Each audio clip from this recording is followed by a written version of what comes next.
그때 당시에는 저는 하나님을 사랑하는 마음보다 세상을 사랑하는 마음이 너무 더 컸었고, 그래서 이 집에서 벗어나야만 내가 자유를 누릴 수 있겠다.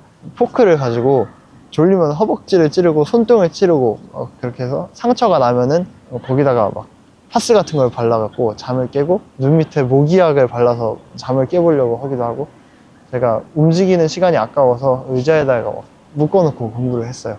어느 순간부터 점점 상태가 안 좋아져서 뇌가 완전히 부스럭부스럭 거리는 상태가 돼서 너는 더 이상 공부를 할 수 없는 상태다. 공부를 못한다는 얘기를 들으니까 저한테는 마치 사형 선고와 같은 그런 사건이 됐어요.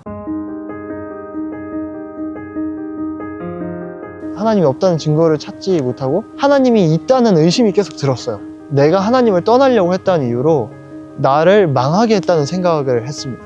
그럼 하나님이 나를 망하게 했으면은 내가 하나님한테 잘못했다고 싹싹 빌고 하나님께 봉사하고 노력을 하면은, 하다못해 성경책이라도 열심히 읽으면은 하나님이 나를 좀 봐주시지 않을까, 이런 생각을 했습니다. 내가 하나님과의 관계를 해결하지 않으면은 앞으로 뭘 해도 안 되겠다고 생각을 해서, 그 당시에 어떤 기도 캠프 같은 것이 있었는데 제가 거기 가서 하나님께 잘못했다고 싹싹 빌고 하나님께 용서를 받아야 이 절망적인 상황에서 빠져나올 수 있겠다. 왜냐하면 자력으로는 빠져나올 수 있는 상황이 아니었기 때문에 하나님이 계속 생각이 났습니다. 절망감에 휩싸여서 날들을 보냈어요. 그런데 그 저녁 말씀을 듣는데 목사님께서 이미 하나님께서 여러분들을 이미 용서하기로 결정하시고 십자가에 가셨다, 이런 말씀을 하셔서, 제가 그때에 이제 숙소로 돌아가면서 밤하늘을 딱 봤는데 달도 안 보일 정도로 구름이 빽빽히 가득 차서 비가 올 것 같은 그런 날이었어요. 저를 용서해 줬다는 말씀을 혹시 확인할 수 있도록 성경을 읽을 용기를 달라 그랬어요. 제가 용서받았다는 어떠한 용기를 얻을 수 있게 별을 하나만 보여달라고 하나님께 그런 기도를 드렸어요.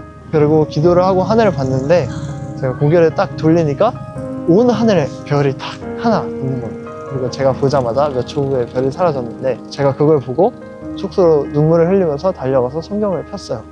성경에는 처음부터 끝까지 저를 용서했다는 이야기밖에 없었고, 제가 뭘 잘해서 용서해 주는 게 아니라 하나님, 예수님께서 저를 용서하지 않고는 견디실 수 없어서 십자가로 가셨다는 말씀으로 성경이 가득 차 있다는 것을 발견하게 되었습니다. 저를 괴롭히는 존재가 아니라 저와 영원히 같이 살기 위해 십자가에서 돌아가신 분이라는 것을 알게 되었습니다. 그렇게 예수님을 만났던 것 같아요. 제가 예수님을 만나고 나서 예수님과 함께하는 삶이 너무 행복했어요. 제가 이제부터 어떻게 살까요, 하나님? 저는 어떻게 살고 어떻게 공부를 해야 할까요? 하는 기도를 하나님께 드렸었는데, 그때 하나님께서 저한테 신학과를 가라고 말씀하셨습니다. 하나님의 말씀을 순종하면 항상 행복한 일이 따라오곤 하더라고요. 이 신학과를 가라는 음성을 딱 들었을 때 저는 굉장히 반대를 했습니다. 기도하는 그 방의 바닥에 막 떼굴떼굴 굴러다니면서 나는 갈 수 없다, 나는 갈 수 없다, 그렇게 말씀을 드렸었는데, 결국에 이제 몇 개월이고 계속 가라는 말씀을 하시고, 하나님께서는 저를 구원하시기 위해 제가 십자가 밑에 납작 엎드려서 완전히 그리스도와 함께 십자가에 못 박히고 이제 내가 사는 것이 아니라 그리스도께서 사시는 그러한 삶을 살게 하시기 위해 신학과에 보내신 것이지, 뭐 대단한 학자가 돼서 하거나 그런 걸 원하시지 않았다는 것을 알게 됐어요.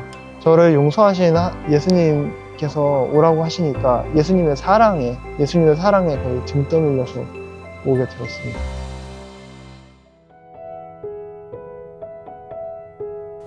저는 사실 그 계획을 아직까지 하나님한테 여쭤보고 있어요. 저는 나중에 목사를 하게 될 것인지, 신학과에 왔으니까 제일 궁금한 게 목회를 시키실 것인지 사회에서 살아가게 하실 것인지에 대한 질문을 아직까지 계속 하고 있거든요. 그런데 하나님께서 그거에 대한 답변을 주지 않으셨습니다. 계속 똑같은 말씀을 하세요. 너는 십자가 앞에 엎드려서 그리스도와 함께 못 박히고 그리스도와 함께 부활해서 네가 사는 게 아니라 그리스도께서 사시는 그러한 삶을 사는 데에 집중을 해라. 그래서 성경을 많이 읽고 하나님의 사랑을 더 깊이 깨닫고, 정말 매일매일 하나님의 사랑을 깨달아도 다 깨달을 수 없는 그 사랑 안에서 거하도록 하시는 것이 1차적인 그리고 궁극적인 목표가 된 것 같습니다. 지금 저도 제가 미래에 무슨 일을 하게 될지 너무 궁금하고 하나님께 계속 답을 알려달라고 여쭤보고 있는데, 하나님께서는 지금 제가 당장 그런 생각하기보다는 당장에 집중하면서 열심히 살기를 바라시는